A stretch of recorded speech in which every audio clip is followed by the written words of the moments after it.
আসসালামু আলাইকুম বন্ধুরা, আশা করি আপনারা সকলেই ভালো আছেন। প্রিয় বন্ধুরা, আজকের এই ভিডিওতে আপনাদেরকে জানানো হবে একজন শাহজাদি তার গোলামের সাথে জেনা করেছিল এবং তার মৃত্যুর পর তার কবরের মধ্যে 1,00,000 বিচ্ছু চলে আসছিল।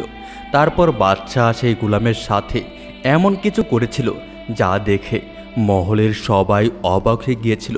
প্রিয় বন্ধুরা, আজকের এই ভিডিওটি খুবই গুরুত্বপূর্ণ এবং শিক্ষণীয় একটি ভিডিও, তাই আমি সকলকে অনুরোধ করব ভিডিওটি না টেনে একেবারে শেষ পর্যন্ত দেখার জন্য। বন্ধুরা, এই ভিডিওতে এখনই একটি লাইক করে দিন, আর যারা আমাদের চ্যানেলে নতুন তারা চ্যানেলটিকে সাবস্ক্রাইব করে রাখুন। তো চলুন বন্ধুরা, ভিডিওটি শুরু করা যাক। বন্ধুরা, এক রাজ্যে ছিল একজন বাদশাহ। তার ছিল অত্যন্ত সুন্দর একটি মেয়ে। বাদশার একজন গোলাম ছিল যে তার হাতিগুলো দেখভাল করত। সে জানত হাতিগুলোকে কিভাবে বশ করতে হয়। একবার সে গোলাম একটা হাতির পিঠে করে সওয়াল করছিল। হঠাৎ সেই শাহজাদিকে সে দেখতে পায়। শাহজাদিকে দেখার পরই সে তার প্রেমে পড়ে যায়। যে রাতে শাহজাদিকে সে দেখেছিল সেই রাতে তার ঘুম হয় না। সে সবসময় ঘুরে বেড়াতো এবং আড়াল থেকে শাহজাদিকে দেখত। সে সব সময় চিন্তা করত কোনোভাবেই যদি শাহজাদি তার জীবনে চলে আসতো, কিন্তু তার এই সাহস ছিল না যে সে বাদশার কাছে গিয়ে শাহজাদিকে চাইবে।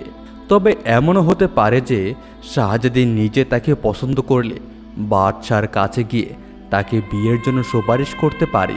বন্ধুরা, সেই ছেলেটা সেই রাজ্যের গোলাম হলেও সে ছিল নওজোয়ান এবং বেশ সুঠাম দেহের অধিকারী ছিল। তাকে দেখে একজন শাহজাদের মতো মনে হতো। একবার সে তার বন্ধুদের সাথে বসে গল্প করছিল আর বলছিল, বন্ধুরা, আমার তো এই শাহজাদিকে দেখে ভালো লেগেছে। আমি কোনোভাবেই তার চিন্তা থেকে নিজেকে সরিয়ে রাখতে পারছি না। সব সময় ইচ্ছে করে তার পাশে ঘুরি, মন চায় তাকে হাসিল করে নেই, তাকে বিয়ে করি। তার বন্ধুরা বলে, তুমি কি পাগল হয়ে গিয়েছ? তোমার এই কথা যদি রাজা জানতে পারেন তাহলে তো তোমাকে প্রাণে মেরে ফেলবেন। তার বন্ধুরা তাকে বোঝানোর অনেক চেষ্টা করে, কিন্তু এই গোলাম ছিল অত্যন্ত জেদি। সে মনে মনে স্থির করে বসে, আমাকে যদি আগুনে পুড়েও ফেলে তাও আমি এই শাহজাদিকে হাসিল করে ছাড়ব। একদিন শাহজাদি জঙ্গলে ঘুরে বেড়ানোর জন্য বের হলো, আর গোলাম তার পিছু পিছু হাঁটতে লাগলো। গোলামটি হাতিদের হাঁটার রাস্তায় কাঁটা বিছিয়ে রাখলো।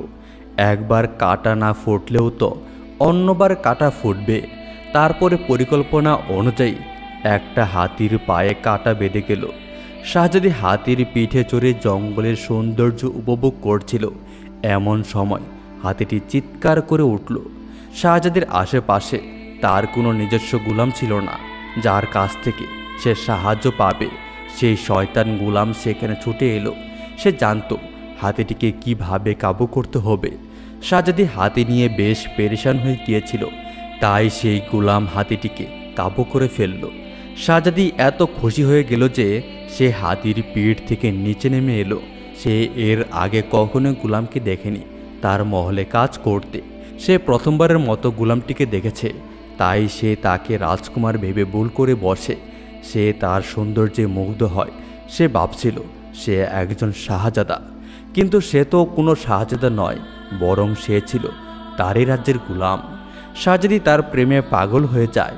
সে চাইছিল না নওজোয়ানটি তার চোখের সামনে থেকে চলে যাক। সে ছেলেটিকে জিজ্ঞেস করে, তুমি কোথায় থাকো? গোলামটি বলল, আমি আপনার মহলেই থাকি, সেখানেই গোলামি করি। শাহজাদি বলল, তুমি তাহলে কোনো শাহজাদা নও? গোলামটি বলল, না, আমি আপনার মহলেরই চাকর, আপনাদের হাতিগুলোর দেখভাল করি আমি। শাহজাদি বলল, তুমি তো অনেক দুর্দর্শ কাজ করেছ, বাবা জানতে পারলে খুবই খুশি হবেন। তারা দুজন কথা বলতে বলতে এতটাই মশগুল হয়ে গিয়েছিল যে খেয়ালই করেননি কখন রাত হয়ে গেছে। গোলামটি শাহজাদিকে বলল, শাহজাদি, এ সময় তো জঙ্গল থেকে বাইরে যাওয়া সম্ভব না। আপনি যদি কিছু মনে না করেন তাহলে আজকের রাতটা জঙ্গলেই কাটিয়ে দেন। আমি কোনো কিছুকেই ভয় পাই না, আর তাছাড়া আমি থাকতে কেউ আপনার ক্ষতি করতে পারবে না। শাহজাদি ছেলেটিকে ভালোবেসে ফেলেছিল, তাই সে যা বলেছিল সে তাই বিশ্বাস করেছিল। ছেলেটার উদ্দেশ্য ছিল তার সাথে জেনা করার। তারা দুজনে একে অন্যের প্রতি এতটাই প্রেমে আসক্ত হয়ে যায় যে তারা দুজনে জেনা করে বসে। গোলাম ভয় পেতে থাকে যে সে শাহজাদির সাথে জেনা করে ফেলেছে, এখন তো বাদশাহ তাকে মেরেই ফেলবে। সে শাহজাদিকে বলে, আমি তোমার সাথে জেনা করে ফেললাম, এখন তোমার বাবা আমাকে মেনে নেবে? তুমি তো অনেক বড় ঘরের মেয়ে, আমার তো বেশ ভয় করছে। শাহজাদি বলেন, ভয় পাওয়ার কিছুই নেই, আমি তোমায় ভালোবাসি, তাই আমি বাবার কাছে তোমার নামে সুপারিশ করব যে আমি তোমায় বিয়ে করতে চাই। বাবা নিশ্চয়ই রাজি হয়ে যাবেন, কিন্তু এর আগে তোমাকে অবশ্যই আমার বাবার কাছে যেতে হবে। সেই গোলাম এবং শাহজাদি দুজনে চিন্তিত হয়ে যায়। তারা ভাবতে থাকে এখন নসিবে যা আছে তাই হবে। গোলামটি ভাবতে থাকে, হয় আগুনে জ্বলে পুড়ে মরব, নয়তো শাহজাদিকে জীবন সঙ্গী হিসেবে পাব। পরদিন সকালে সেই গোলাম শাহজাদিকে নিয়ে তার রাজপ্রাসাদে ফিরে যায় এবং বাদশার সামনে দাখিল হয়। বাদশাহ তাদের দুজনকে রাতে না ফেরার কথা জানতে চাইলে গোলাম সব কথা খুলে বলে। এরপর সে বাদশাকে বলে, আমি আপনার মেয়েকে ভালোবেসে ফেলেছি, আমি তাকে বিয়ে করতে চাই। এই কথা শুনে বাদশাহ মনে মনে রেগে আগুন হয়ে যান। তিনি নিজে মনে মনে বলেন, এই গোলাম, তুই তো তোর নিজের জায়গা দেখ আর আমার ক্ষমতা দেখ। কিন্তু তিনি সেটা সবার সামনে না বলে বরং তার মেয়েকে জিজ্ঞেস করে, তোমার কি মত? শাহজাদি বলে, হ্যাঁ বাবা, আমি তাকে ভালোবাসি, আমি তাকেই বিয়ে করব, তাকে ছাড়া আমি বাঁচব না। এবার বাদশাহ বুঝে যায় তার মেয়ে এক কথার মানুষ, সে সেই সিদ্ধান্ত থেকে কোনোভাবেই সরবে না। বাদশাহ মনে মনে ফোন দিয়ে আঁকলেন সে গোলামকে এমন এক শর্ত দেবেন যেই শর্ত সে কখনো পালন করতে পারবে না। তিনি গোলামকে বলেন, তুমি আমার জন্য ব্যাগ ভর্তি বিচ্ছু নিয়ে আসবে, তাহলে আমার মেয়েকে বিয়ে করতে পারবে। গোলাম এই কথা শুনে তার বাড়ি ফিরে আসছে। বাড়ি ফেরার পর সে তার বাবাকে বলে, বাবা, আমি আমার ভালোবাসায় অন্ধ হয়ে বাদশার কন্যার সাথে এমন এক কাজে লিপ্ত হয়েছি যে এখন আমি অনুতপ্ত, কিন্তু আমি তাকে ভালোবাসি আর আমি তাকে বিয়ে করতে চাই। যদি এখন আমি ছাড়া তার অন্য কারোর সঙ্গে বিয়ে হয় তাহলে তার মাথায় একটি কলঙ্ক লেগে যাবে, যা আমি চাই না। এই কথা শুনে গোলামের বাবা রেগে গিয়ে বললেন, তুমি আমার ছেলে হয়ে এমন কাজ কি করে করতে পারলে, যেখানে তুমি জানো আমাদের ইসলামী শরিয়াতে এটা কত বড় গুনাহ। ছেলেটি বলল, বাবা, আমি বুঝতে পেরেছি আমি ভুল করেছি, কিন্তু আমি এই শাহজাদিকে সত্যিই ভালোবাসি আর বাদশাকে আমি কথা বলিনি, বললে তিনি আমার প্রাণ কেড়ে নেবেন। এখন তিনি আমায় শর্ত দিয়েছেন 2 বস্তা বিচ্ছু নিয়ে তার কাছে যেতে, তাহলে তিনি আমার বিয়ে তার মেয়ের সাথেই দেবেন। কিন্তু আমি বুঝতে পারছি না 2 বস্তা বিচ্ছু আমি কোথায় পাবো। বাবা বললেন, আমি জানি বিচ্ছু কোথায় পাওয়া যাবে, তুমি আপাতত কাজে চলে যাও, কাজ থেকে ফেরার পরে আমার নির্দেশ অনুযায়ী কাজ করবে, তাহলে বাদশার শর্ত পূরণ করতে পারবে। গোলাম তার বাবার কথা অনুযায়ী রাজপ্রাসাদে চলে গেল কাজে। কাজ থেকে ফেরার পর তার বাবার কাছে গেলে বাবা বলেন, বাদশার নির্দেশ অনুযায়ী 2টি বস্তা নিয়ে এসো। ছেলেটি বলল, হ্যাঁ বাবা, এনেছি। বাবা বললেন, এবারে এই গ্রামের শেষ প্রান্তে এক কবরস্থান আছে, সেখানে যাও।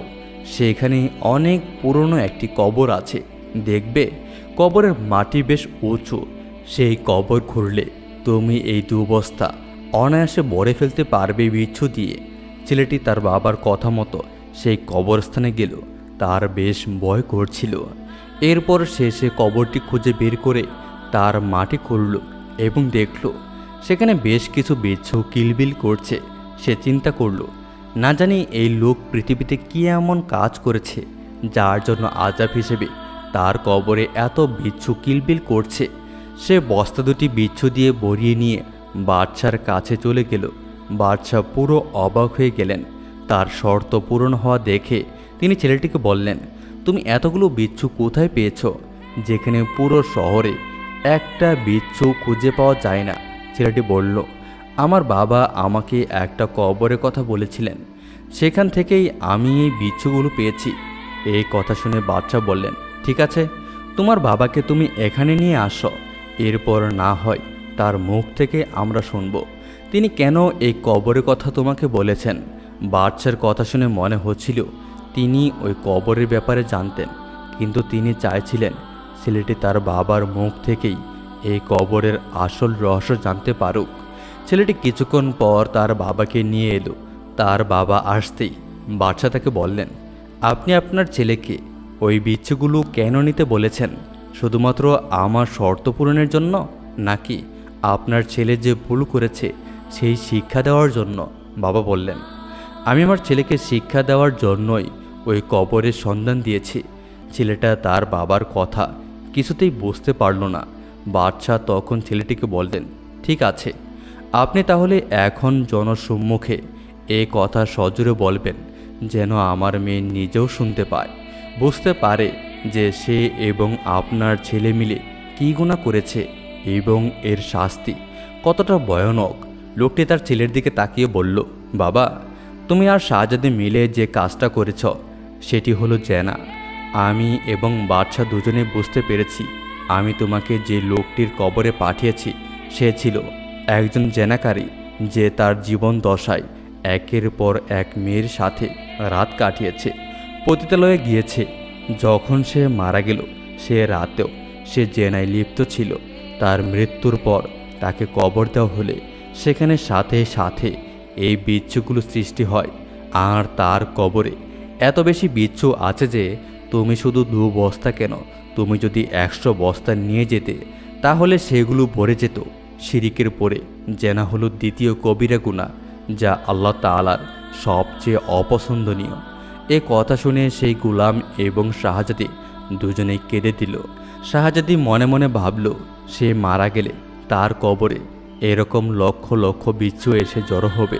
গোলাম সে বাদশার দিকে তাকিয়ে বলল, হে বাদশা, আমি বুঝতে পারছি এখন যদি আমি মারা যাই আমার কবরে এরকমভাবেই বিচ্ছু এসে আমাকে আযাব দেবে, কিন্তু আমি আসলে আপনার মেয়েকে বড্ড বেশি ভালোবাসি। আপনি আমার সাথে তার বিবাহ করিয়ে দিন। বাদশা বললেন, দেখো, তুমি আর আমার মেয়ে যা করেছ তার জন্য তোমাদের দুজনকে অবশ্যই শাস্তি ভোগ করতে হবে।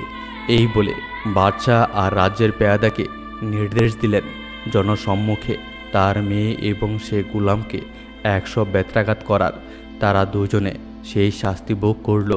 এবার বাদশা তার গোলামকে বলেন, এবার তোমরা দুজন 1 মাস আল্লাহ তাআলার কাছে কান্নাকাটি করে ক্ষমা চাইবে, ইস্তেগফারে নিজেদের ডুবিয়ে রাখবে। যদি আমার মেয়ে তোমার নসিবে থাকে তাহলে অবশ্যই তোমরা দুজনে এক হবে। এরপর শাহজাদি আর গোলাম দুজনে আল্লাহর দরবারে নিজেদেরকে সঁপে দেয় এবং বাদশা তাদের দুজনের উপর খুশি হয়ে তাদের দুজনকে বিয়ে করিয়ে দেন। তো বন্ধুরা, আপনারা দেখতে পেলেন জেনাকারীর শাস্তি কতটা ভয়াবহ। সেই লোকটি এত বেশি জেনা করেছিল যে তার কবরে শেষ পর্যন্ত আল্লাহ তাআলা বিচ্ছুগুলো দিয়ে আযাব নাজিল করেছেন। আর এত বেশি বিচ্ছু দিয়েছিল তার কবরে যে 100টি বস্তা নিয়ে গেল সেগুলো বিচ্ছু দ্বারা অনায়াসে পূরণ হয়ে যেত। আমরা আল্লাহ তাআলার কাছে দোয়া করি, আল্লাহ রাব্বুল আলামিন আমাদেরকে ভয়ানক কবিরা গুনাহ থেকে বেঁচে থাকার তৌফিক দান করুন এবং ইসলামিক শরিয়া মোতাবেক আমাদের জীবন চালানোর সুযোগ করে দিন। সকলেই কমেন্ট বক্সে লিখুন আমিন। তো বন্ধুরা, এই ছিল আমাদের আজকের ভিডিওটি আপনাদের কাছে কেমন লেগেছে তা অবশ্যই কমেন্ট করে জানাবেন। ভিডিওটি ভালো লাগলে অবশ্যই ভিডিওতে একটি লাইক দিবেন এবং নিয়মিত আরও এরকম নতুন নতুন ইসলামিক ভিডিও পেতে আমাদের এই চ্যানেলটিকে সাবস্ক্রাইব করে পাশে থেকে বেল আইকনটি বাজিয়ে রাখুন। দেখা হবে আবার কোনো ভিডিওতে। সেই পর্যন্ত আপনারা সকলেই ভালো থাকবেন, সুস্থ থাকবেন, এই প্রত্যাশায় আজকের মতো বিদায় নিচ্ছি। আল্লাহ হাফেজ।